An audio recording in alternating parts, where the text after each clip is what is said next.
Eloise Rayner is a singer and songwriter from Sydney who last year released the song Fallin for a Cowboy with Zara Lindeman after the pair met at the Academy of Country Music in Tamworth. Eloise now has a single of her own and on her own to release called Can You Still Feel Me Loving You? It's a bit of a heartbreaker. So I want to find out all about it, especially the story behind it. Hi, Eloise. Hi, Sophie. Thanks for having me. It's great to have you back. And this is really such a lovely song. But as I said, so many feels. So I'd like to know when you wrote this song. Um, this one's kind of interesting in terms of like when I wrote it. I think it was probably 2 years ago now that I dreamt it. So I have this habit of dreaming songs, and I'm a real light sleeper. So I often like wake up and will record whatever I've just dreamt. Sometimes I like dream full production, but then I can't remember it. It's often like the little, just a lyric or a melody that I can remember. And then, yeah, I'll wake up in the middle of the night and I'll record it in my phone. And then the next morning I'll wake up and I'm like, oh, I recorded something last night. I better go listen to it, see if there's like anything behind it or see if it could work for anything. And a lot of the time I listen to them, I'm like, what was I dreaming about? like, delete. But this one I listened back to and I was like, oh, I feel like there's something in that. So yeah, I dreamt the melody for the chorus and the whole lyrics for the chorus. Wow. But then didn't really know where to go with it because I guess there wasn't like I wasn't writing from a story per se, Hmm. feeling. Hmm. Um, and I wanted that like story behind it.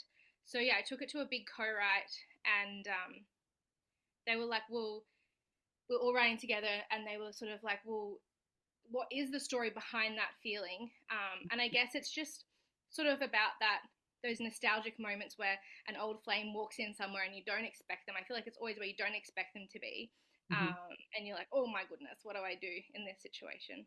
Yeah. That sort of heart in your stomach feeling. Yeah. I'm still thinking about you waking up in the middle of the night and recording the ideas. It's almost like you need to give yourself some notes as well, some context, so that when you Yeah, do listen back, you think and you hear the notes, like, okay, that's what I was dreaming about at that time, and it makes sense in that context. yeah, absolutely. Sometimes I'm like, oh my god, that must have been a wild dream. like, I better delete this before anyone goes through my voice memos. Like, strange, but yeah. Or they could turn into your B-sides, you know? Yeah. And my dad, he is a drummer, so I often talk to him about music a lot. And I told him about, I have this habit of dreaming. I'll play him little recordings that I come up with in the night, and he goes, "Oh, well, that's how Yesterday by the Mm. Beatles was written. Paul McCartney dreamt it as like something strange, like scrambled eggs. Oh, I love her hairy legs, or something strange like that, and then wrote Yesterday." So he's Yeah. like, "Never delete it if it's even it's horrible." I'm like, no, no one can hear these. And I suppose, in the day, at the time Paul McCartney wrote Yesterday, there wasn't the internet, there weren't files So, saved to the cloud, all that kind of thing, where you yeah, might think, I don't want that to get out anywhere, even though it's unlikely to. But oh, yeah, no, I'm inclined to tell you to not delete them either, because who knows? yeah, maybe, but sometimes I'm like, yeah, there's nothing in that. Let's get rid of that. So, how many other songs have come out of your dreams? oh goodness. Look, I feel like it's a constant habit that I'm doing it. A lot of the time, it's not the melody, and it's more just the lyrics. Um, and sometimes they're just lyrics that will, just be in a bit of a verse of another song that I'll just then jot down somewhere, sort of a thing. But yeah, I think this is the first one that's been like that substantial part of it was from the dream, if that makes sense. Mhm.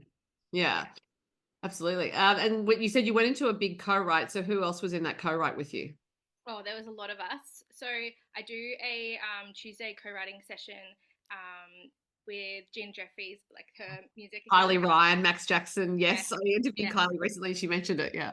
Yeah, so it's really great because, especially with a song like this, where I loved what I had, but I didn't really know where I wanted to take it story wise.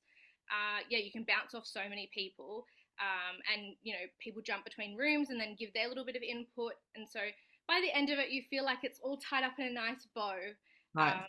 and everyone sort of had their hand, and you can do that for other people too, which is really nice because then when you hear songs come out, you're like, oh, I suggested that one line, or so it's really lovely. So it sounds like co-writing works really well for you, more than writing on your own. I'd say it's definitely 50-50. Some songs I feel like those real songs where you're really in that emotion, and you just got to write then and there to sort of get through and process that emotion mentally, I write best on my own. Mhm. But when it's more like conceptual ideas or maybe just a title that I have that I think is cool, definitely they're my sort of go-to things to do in a co-write. Mhm. So at Yeah. what age did you start dreaming songs? Um, I don't know. I'd say I probably started writing just like in my bedroom after school sort of Mhm. thing when I was about 15, I want to say. And at that time, I just had a hot pink guitar that my dad got me off eBay. And I had got these jewels and like bedazzled it with the word cool. Oh, that's delightful. That is delightful, Eloise. Really, Yeah. like it is. And then for my 16th birthday, I got a proper guitar because my dad was like, okay, she's actually taking this seriously. You better get rid of the pink bedazzled one. Um, I hope you still have the pink bedazzled one, though. I don't, and I kind of regret getting rid of it because it's so funny. But I think I was a bit embarrassed by it at the Oh, time. shame. Yeah. um, yeah, so I started writing after school by myself, and then I'd take it to my dad and be like, "Oh, I wrote this." And then the dreaming thing, oh, I feel like it comes and goes when I'm really in a sort of an era, I guess, or a stage of writing a lot. I dream more songs. I don't really know when it started, but it's been, I'd say, at least 3 years ago. Yeah. So Yeah. you said you take your songs to your dad. Is he a harsh critic or a supportive critic? He's a very harsh critic. He's Okay. supportive, like he's like, keep going. I Mhm. like this part of it. But if my dad says he likes a song or he loves a song, I know I've got a winner because he'll he's often says to me, it's not hooky enough, it's not catchy enough. And he comes from like he drums rock and roll, like he doesn't do country music. So I guess it's nice to have that sort of outside input as well. Mhm. So I imagine that your path into music has been influenced by the fact that your dad is a drummer, but you didn't take up drums. Was it ever a consideration? No, I don't know. Yeah, I think my dad, because I have a younger brother as well, he was very keen for him to learn drums. Um, and he actually never did. But I don't know how the whole guitar thing came up. I think I just must have like wanted it, and he's gone, all right, sure, and ordered me one off eBay. And yeah, I don't really know how it started. I definitely remember how singing came up. Strange story, but I was at the time had guinea pigs and was cleaning their cage out, and with my brother singing, and my brother was like, "Oh, you can really sing," and that was like the first time that I sort of was like, "Oh, actually, maybe I can." Yeah, I was probably about 10 at that time. So I imagine if you were singing to the guinea pigs, you probably had been singing around the house for a while. Oh, yeah, I like have memories of just like making up songs and singing songs since I was little. Mhm. But playing an instrument didn't come until I was probably about, oh, yeah, I want to say 15, around Mhm. that age. Yeah. And then obviously your brain started to put together that you could sing and play guitar, and therefore songwriting in your sleep was an option. Um, Yeah. yeah. I think the songwriting thing was like almost like a form of journaling for me in my young years. Um, so yeah, I think it just came quite naturally. Like my emotions, I'd go home and I already wanted to learn and sing and play guitar, and then that sort of just Mhm. spiraled from there. Yeah. And it is a really effective form of journaling, I would think, because partly you don't need the actual documenting part of it if you're working it out through the song, if that makes sense. Like, oh, well, I've written this song and maybe that's the extent of what I need to do. Yeah. And people say it is like therapy. And I agree with that in the sense that you have these emotions that you feel. And at the time, sometimes you don't know like quite how to process them or what to think about them. And sometimes finishing that song or writing that song gives you a really clear picture of um, not where you should go or what you should do, but you just feel like clarity in that emotion that you're feeling. Hmm. So this new single I can still feel, I was tripping that up there, Eloise. I can still feel you loving me, me loving you. How have I got this so wrong? I'm so sorry. Um, who is the producer for it? Simon Johnson. Okay. And how did you come to work with Simon? Zara and I did Fallin for a Cowboy with Simon, and I wanted to work with him on this song.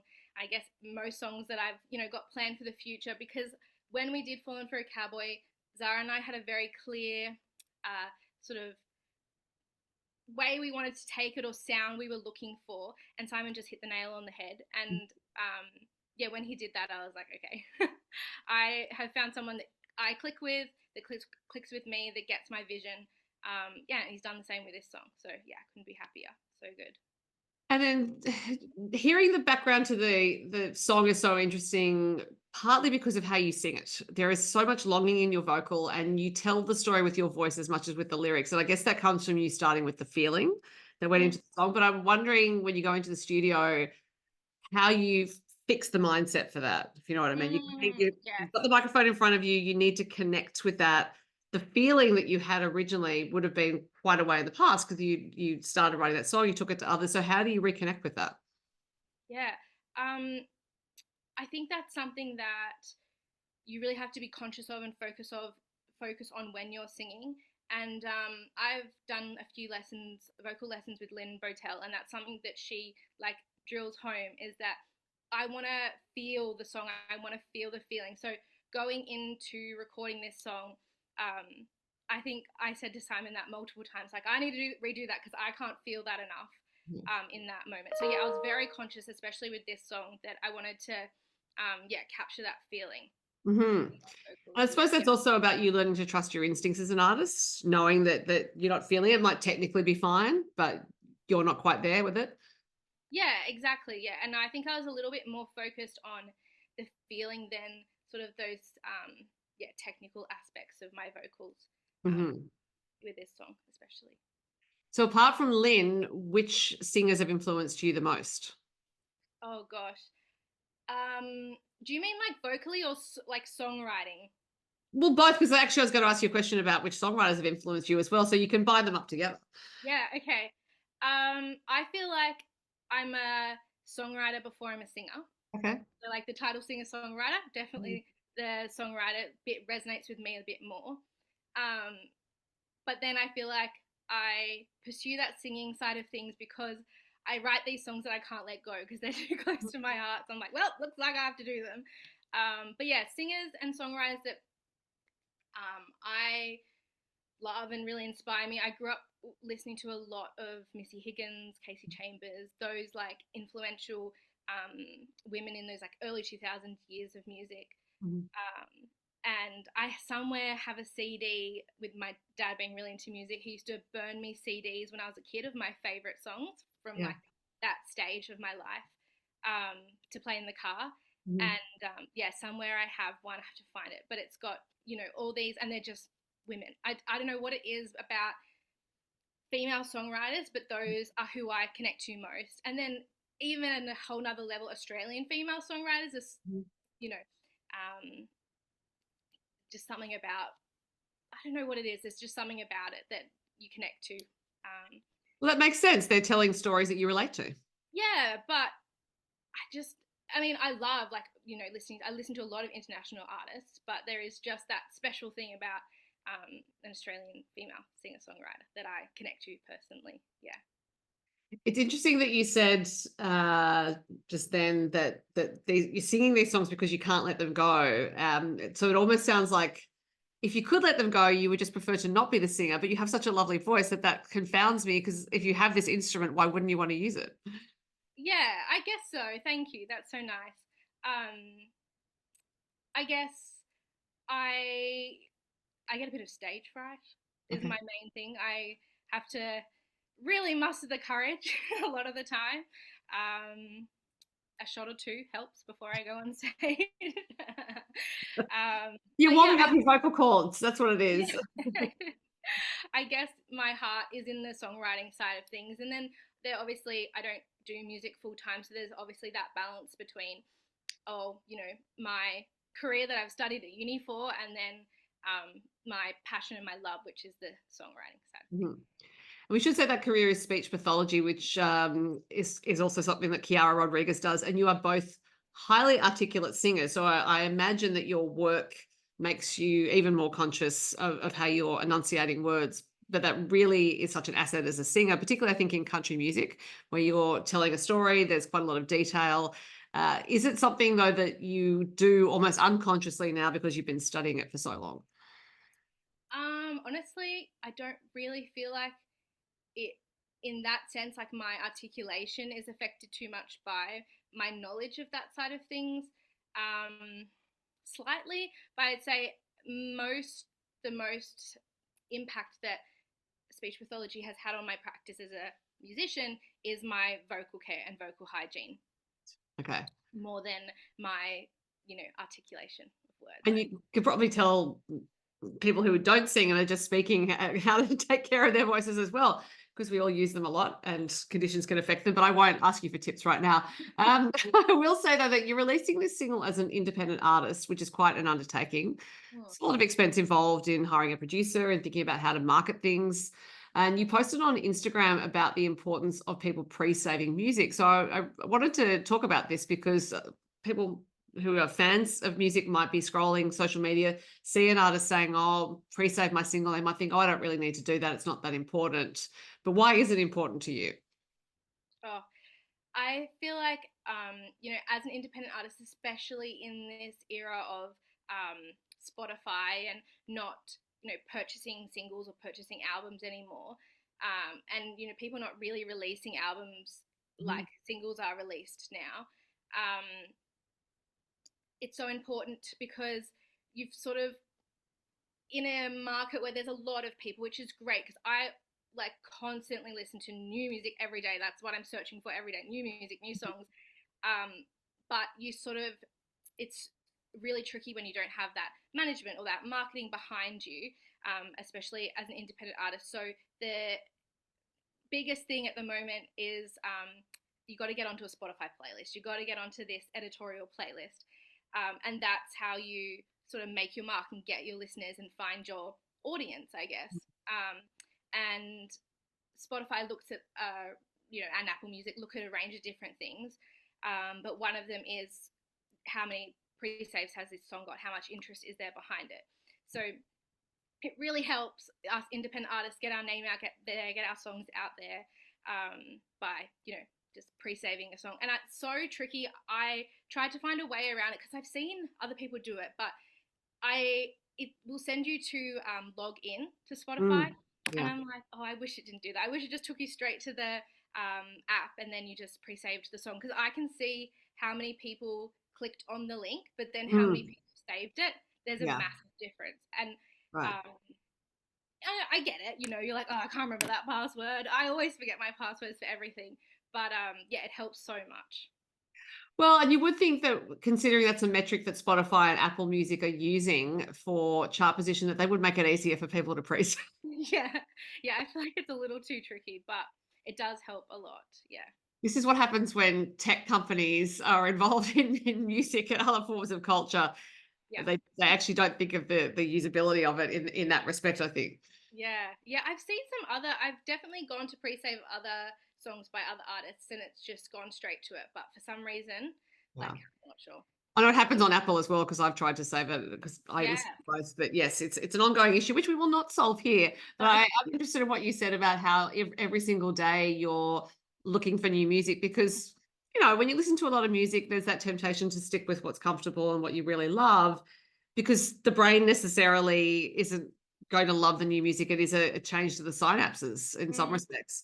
So why are you so passionate about new music, apart from the fact that you're making it yourself? I guess it's the whole reason why I fell in love with country music is I'm searching for those songs that just get me, and almost like I love songs that you don't realize completely what it's about, maybe, or it uses like a turn of wording or phrasing and it changes the meaning completely, and almost the meaning of the song hits deeper at a whole nother level. Or just those, real clever but like simple play on words where they twist a phrase. And I feel like it's sort of like an Easter egg hunt. I'm trying to find these songs on my list of favorites where I'm like, that is so genius, the way that they've like used words and played with words there. And then when their use of words can then match like it's the song sonically and sound wise, I think that's insane. And then as a writer, I like look for inspiration in ways people have done that. So you just mentioned a list of songs. Is that on your Spotify profile that people can find it? Because I'm now curious about which songs that you say. There is. I have a playlist on my Spotify profile called "Songs That Stole My Heart," and Okay. they're my like, and I will change them. I'll update them because I'll come across new ones. Mhm. But those are the songs that, like, as a songwriter, I would love to write a song similar to that, or like that one day. Because discoverability is a big issue across all forms of culture, and I think especially with streaming platforms now. And so you finding new music playlists are a way to find it. The playlist you've just described that you're making, that's a way for other people to find new music. How are you finding these songs? Are you just going through playlists that are curated by Spotify and Apple, or are you going to other people's playlists? Yeah, interesting. I find music a lot of different ways. My most recent favorite way is the Spotify day lists, which I don't know if you've come across, but Mm-mm. so Spotify change it like, oh gosh, I feel like they change it 4 times a day, and it's personalized to your account, and it's based on things that you've listened to, and then the songs that might be similar, songs that you might like. Mhm. So I've found a lot of music recently through day lists. Okay. And then I always look at, if I find an artist, I come across an artist I really like, I always look at the songwriters, and Mhm. then I'll look at similar songs that they've written, or I'll look at, if you scroll right down, it says like similar artists. Mhm. I'll go through there. It's just like a big hunt. And yeah, find a lot of music that way. I think I'm going to rely on you for some discoverability from now on, Eloise. You're doing all the work for us. Yeah, I just find it so fun, and I'm like, yeah, that moment when you get that new song and you're like, oh, this is amazing, I have to show it to everyone. Yeah, I love that. Oh, fantastic. And I'm serious. I'm going off to look at that playlist after we finish talking. Yeah. Given that you're at the start of your career, you released the song with Zara Lindeman, and now you're releasing a song on your own. And I imagine that you're thinking about where you fit within country music and within Australian country music.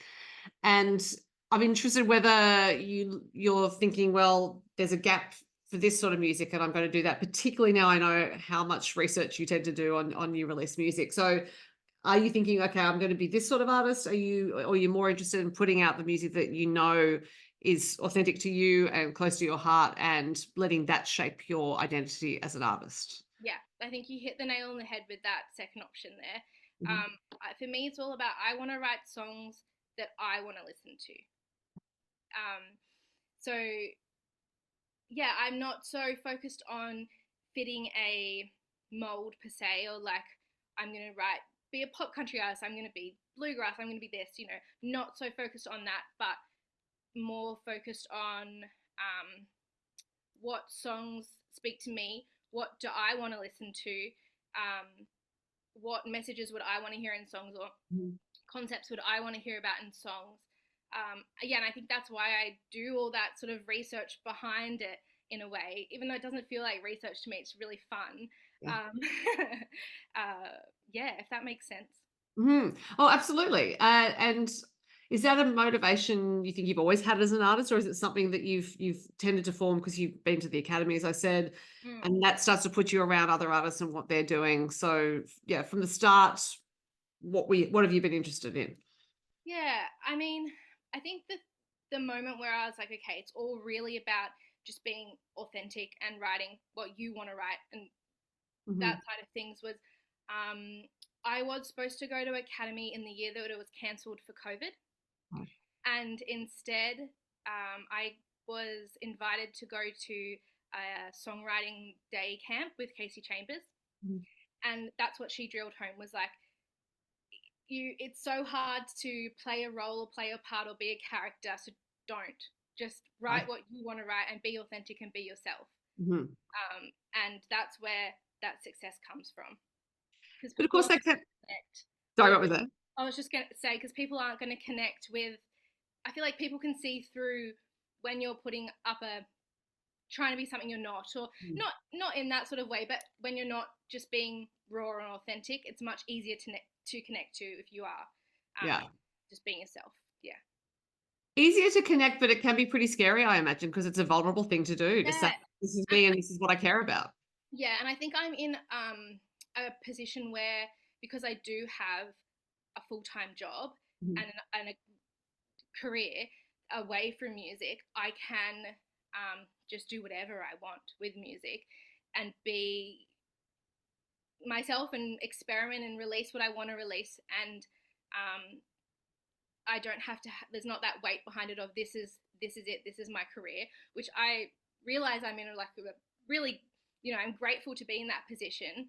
But at the same time, I'd love to do music full time. But yeah, it's just that balance between, I know if I did it full time and if there was that pressure on me of I have to do this to earn money, I wouldn't be writing music or songs that I want to write, if that makes sense. I wouldn't feel that passion or that drive if I had that pressure on me to, it's got to be done, you've got to make money from this venture. Yeah.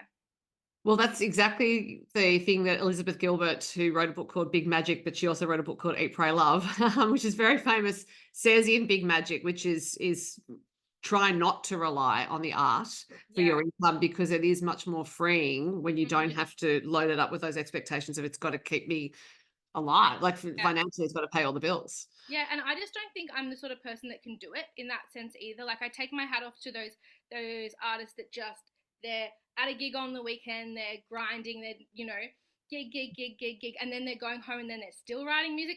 I don't know how they can do that. I personally couldn't never do that.